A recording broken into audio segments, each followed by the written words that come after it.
Hey, and welcome to the Inclusive Networker podcast, where we make network marketers, small business owners, and solopreneurs aware of blind spots that could be keeping their networks and businesses small. We give them tips and simple, practical tools to make their businesses more inclusive, and we teach our listeners how to build inclusive communities that support diverse customers, team members, and business partners. So, if you want to authentically build relationships with diverse communities of customers or business partners, you are in the right place. But be warned, you will be challenged, but here's the thing, you won't be judged. I'm your host, Dr. Raymona. I'm a speaker, coach, consultant, public health professor, wife, mom, and a fierce challenger of broken systems that keep people from reaching their highest potential. I'm so excited to be with you on your journey to becoming an inclusive networker. Let's jump right in. I am Dr. Raymona. I'm your host, and I am honored today to have Kelsey Kerslake as my guest. So I'm going to tell you a little bit about Kelsey Kerslake, and we are going to get started. So Kelsey is a multi-passionate CEO of two companies, Pinegate Road and the Align Business. Kelsey has been helping entrepreneurs and businesses build their brands and market their online presence for over a decade. She is a business strategist, a coach, a mentor for service providers, coaches, and educators looking to scale their online businesses in complete alignment with the lives they want to live and the values they hold. She deeply believes that everyone has the potential to make their dreams reality, and her businesses help online business owners define their future vision and literally bring it to life through coaching, strategy, design, and websites. So Kelsey, welcome. I'm so excited to have you today on the Inclusive Networker. So welcome. Thank you, Dr. Raymona. Not welcome, but hello. Sorry, I was like captivated by all of that welcome and energy. Wow, thank you. So I just want to jump right in. We're going to have a conversation, and thank you for the welcome as well. People don't normally welcome me, so I'm excited to hear that. So tell us just a little bit about your business and the main problem that you solve for your customers and your clients so we can get to know you. Yeah, absolutely. So I started off as an art student and not somebody who knew anything about business. And so when I started my own company, I had so many ups and downs as I was growing to my first six figures. So I created the Align Business, which is our main business and program right now that helps service-based entrepreneurs grow to their first six figures without all of that burnout and up and down, and really creating that sustainable six-figure business. Yeah. I love that. And I love this word alignment, right? And then preventing burnout, because burnout is so tough as we're thinking about being entrepreneurs, and we're thinking about how do I make sure that everything truly aligns like with my values, with the things that I really want to do in the future. And just tell us a little bit more about your thoughts about alignment, because I love that piece of your business and what you do. Yeah, absolutely. So I have always been a future visioning type person. So I have always made decisions now that help me get to where I want to be. And I did not realize that was not normal for a lot of people. It's something you kind of have to like train yourself to do. And so for me, I've always been making decisions in alignment with that future so that I could grow there and have that, now I have the business in support of the future that I've built. And yeah, I think it's not worth it if you are running a business just to make money or to please your parents or something like that. It's like, absolutely, you have to truly be fulfilled and enjoy what you're doing along the way. So we truly support people in making sure that they are in alignment as they're going, and they're not just doing it for, something that looks good or money or something else that won't truly make them fulfilled at the end of the day. Mm-hmm. Yeah. And so that really resonates with me, because as I think about what our audience does in the inclusive networker, one of the values that most of our audience has, or all of our audience has, is that they want to be inclusive. They want to have a lot of different people in their businesses that are growing and are able to reach their goals and their visions and their dreams, just like what we were just talking about in your bio. And so I'm really just fascinated with, how do we make sure that we're in alignment with that piece, right? As we're growing to build businesses with diverse people and we're being inclusive, how do we make sure that we begin the alignment with that particular piece of our businesses? Well, you know what? Like, our core values are things that are going to resonate with other people. And that is not something that is inclusive of your race or your religion or things like that. Your values are going to be true to you and to so many different types of people. And I think at the end of the day, when we are able to integrate those into our businesses, we're going to show up and attract a more diverse network that aligns with us as people and not necessarily the different stereotypes that people put us in or those boxes. It's when we can truly align to ourselves that will become a little bit more natural and naturally attract a diverse audience, because they're aligning with the values that you're showcasing. And I think sometimes we try to show up and try to be too perfect or hide different parts of ourselves in order to be more inclusive. And really, that is making sure that almost like nobody is resonating with what you're doing, because you're becoming this, bland version of who you are and how you're showing up. And so I think one of the best ways that you can include a diverse audience in your network is by tuning into who you are and your values, and naturally letting those attract the different people that you want to attract into your business. Yeah. So as we think through growing these big audiences and these authentically diverse audiences, what's one challenge that you faced when growing your network, and then how did you solve it?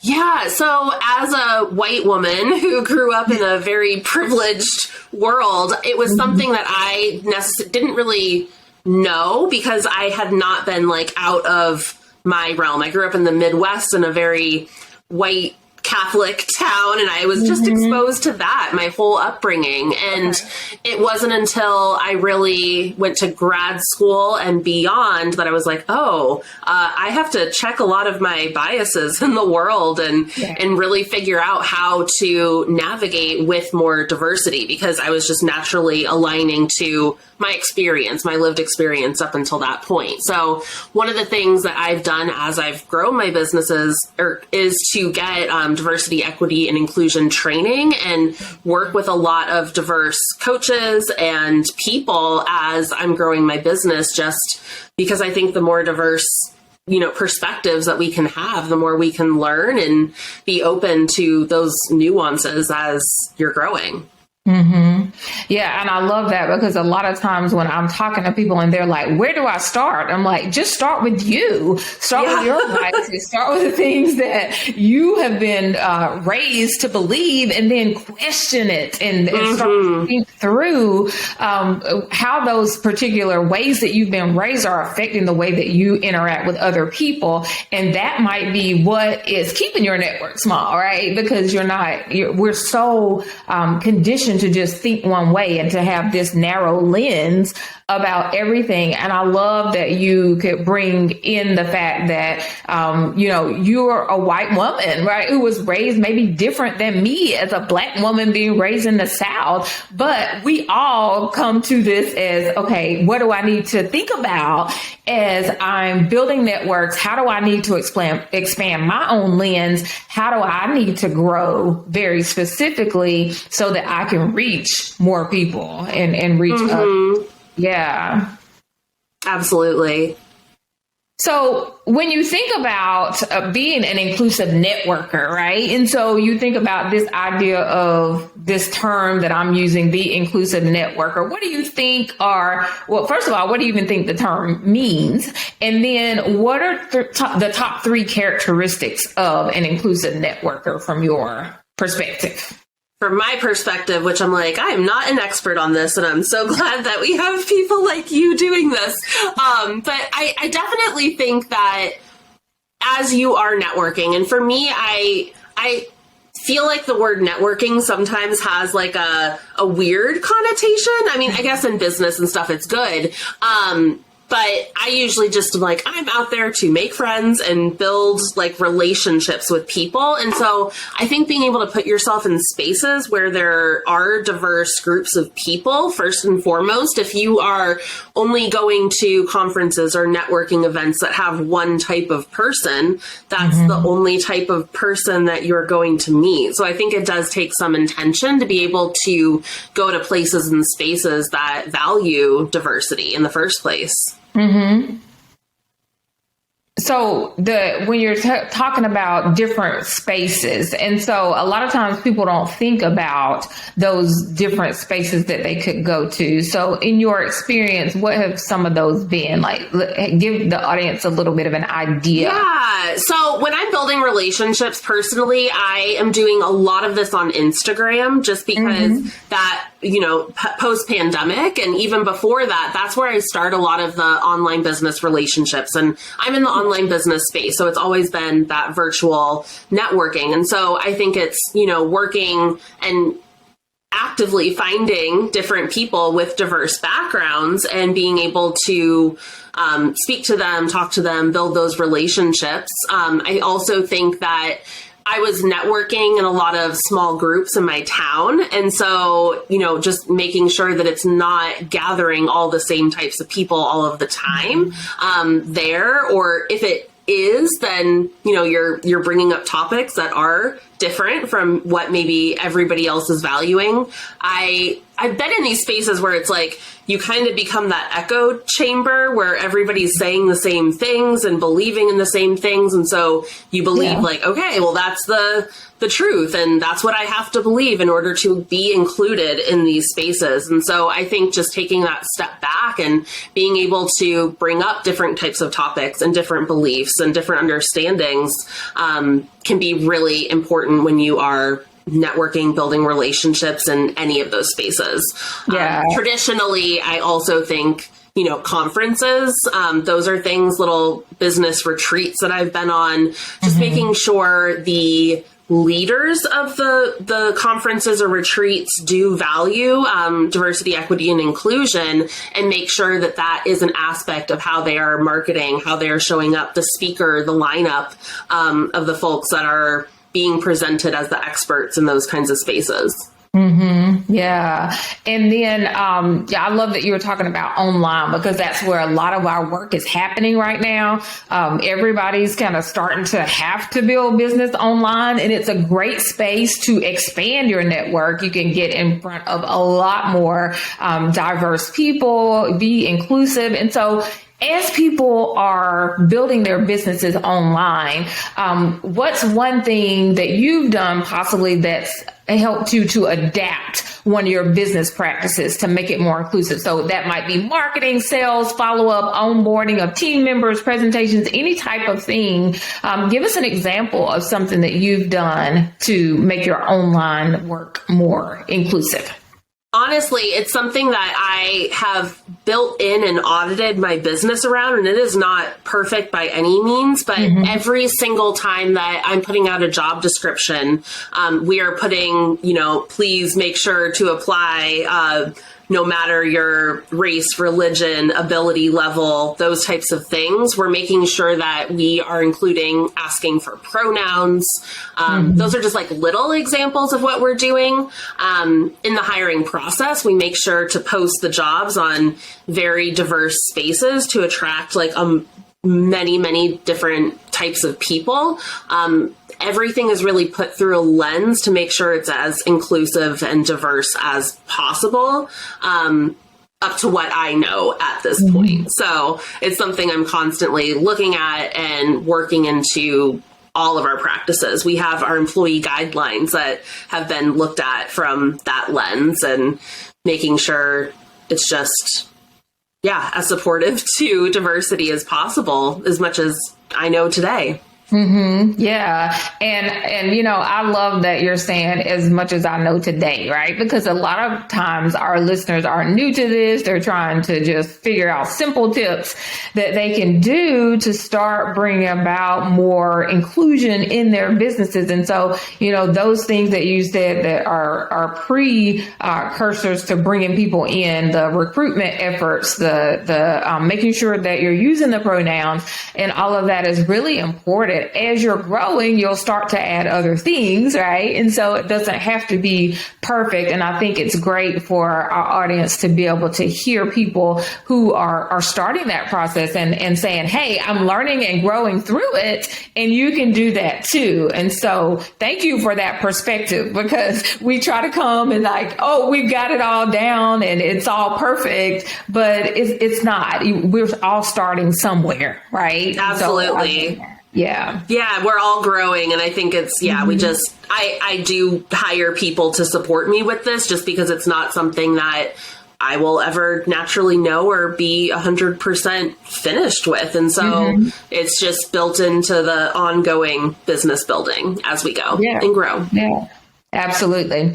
And so as you think about 3 tips, what are 3 tips you could give a business owner if their network is small? Let's say they feel stuck and they want to be a more inclusive networker so that they can grow that diverse network of customers and team members. Absolutely. So I'll think about the customers first off. One of the things in our businesses when people are first starting to grow and they don't necessarily have the budget for bigger advertising campaigns and that kind of stuff is really building your network organically and building relationships and reaching out to people. I think one of the first things you can do is kind of question yourself and say, am I only reaching out to people that look like me, that believe things that I do, that are breeding more of what I already know? Or am I intentionally looking at who I'm outreaching to and, having that be diverse in general? So I think that can be one thing that people could look at and do as they're starting to grow. And then also, I think going to conferences, summits, those types of things, and making sure that the speaker lineup is diverse and it's not all old white men usually. Yeah. So that is, it's crazy how we still see that pop up and happen. You're like, where are you? Yeah. Absolutely. So those are those more basic-y ones, I think, that could support. So yeah. And that's the thing, is that now it's like, how do you get out in front of new people? Because a lot of times we're not even thinking about the fact that we just haven't put ourselves in spaces that may feel a little bit uncomfortable, right? When we're starting to network and get out there, we naturally gravitate towards people who are like us. And so that's the first thing to get unstuck, is to start to hear other perspectives and to hear what other people have to say, so that you start to understand the language and how to interact in diversity. So I love that. Yeah, and you brought up a great point about it being uncomfortable. Like, it's going to be outside of your norm, and it always will be uncomfortable. So really knowing that is an experience you might have and welcoming it in, because that means that you're changing and growing, and that's a good thing, not a bad thing. Yeah. Get comfortable with being uncomfortable, right? Yeah. And that's the way that we grow. Yeah, I love it.